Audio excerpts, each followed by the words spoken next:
Dear Lupe, you were never wild. You were just Lupe, who witnessed the Mexican Revolution as a small child and the slaughter of horses and men.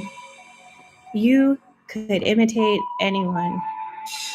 You never died the way they said. I don't think you really wanted to die. You just be seen. We have lived in a state with a made-up name that was built on top of a fault that is about to blow. All nations are a construct, especially the one that rhymes with pain. But tell that to the studios. How many millions did it take to finally produce a movie like Coco? Sonia Sotomayor said only when she became a Supreme Court justice should she start wearing red nail polish. Yes, we are spitfires. I am a poet. I will spit fire. But some nights my voice is a high-pitched strangling noise, choking scream. I have been erased for so long, I don't even know what I sound like. I am not who they see. I am not who they hear. I am not who they want to see or hear. I try telling myself, whatever. I need to laugh more. I'm tired of giving my power away, but mujer, some days I feel like even my hands are disappearing. The erasure does not cut or shred. We are already in pieces, loud, colorful ribbons, hybrid, carnation, flower. Luisa Moreno changed her name from Blanca. She was middle class in Guatemala, but in Estados Unidos, she'd always be a worker, an immigrant, a Latina. She organized the women of the CIO, my abuela's union.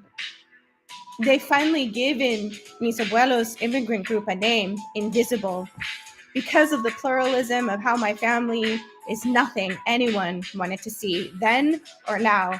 Human freight for doñas azúcar, frutas y sardinas. Mi familia is always part of me, weaved into my DNA and the fabric of my being. Yet, I am not my father's parents.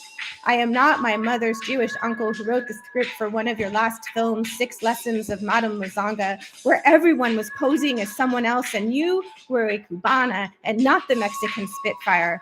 This is what so many have missed. In your films, you stood for Latinas in their individual cultures and you always got the man, except in real life. I think we might be the same that way. I'm still waiting for the universe to surprise me. The certain are always there, always ready, always sure. Meanwhile, the moon last week, how dare she look so beautiful and full as I think of new ways to never give up. And Kendrick Lamar tells us, America, God bless you if it's good to you. La luna, luna, luna. Lorca warned us of this. The moon always looks so damn beautiful no matter what she wears. What use are mirrors when we have to close our eyes to speak? I keep trying to convince myself that I am not alone. My eyes struggle being seen. Oh, the perfection and perfect of if my fingers start to breathe. How do I allow it all when I feel very small, humbled into a corner by all the ways my voice could be louder and less trembling? Such a thing, swagger. What I lack in confidence, I make up for in enthusiasm and crazy gitana hair that for some reason I keep trying to tame. But there's something to be said for being feral, for being wild with purpose. There's something to be said for never wanting to let go of grief, holding heartache close and finding strength from our wounds. I keep telling myself I am not alone in being just me. Claro, soy española, but soy andaluz, judío, arabia, indio, africano también. Mis abuelos were called invisible, the lowest caste of Andalusia, the descendants of slave.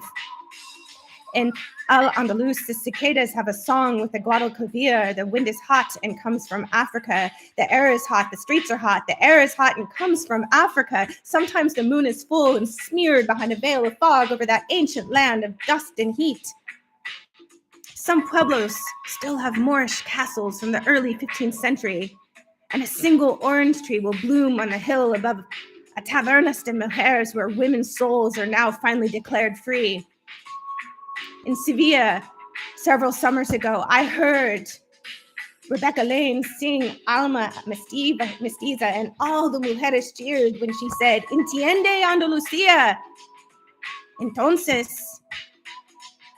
aquí en Gringolandia soy latina. Entonces, en Gringolandia es importante para las latinas to stand together. I learned this in the 9th grade at Carmel High School in Carmel by the Sea. The torture of 9th grade freshman swimming. I sat on the bleachers with a towel wrapped around me because I had been cutting myself. I was in pain because este pelo don't lie, este culo don't lie, pero el más guapa y el más poderosa Latina in the senior class took me aside and told me I was beautiful and not to compare myself with white girls. I asked her, why was she being nice to me? Because somos Latinas, she said. We had to stand together. Su comadre, Aurelia.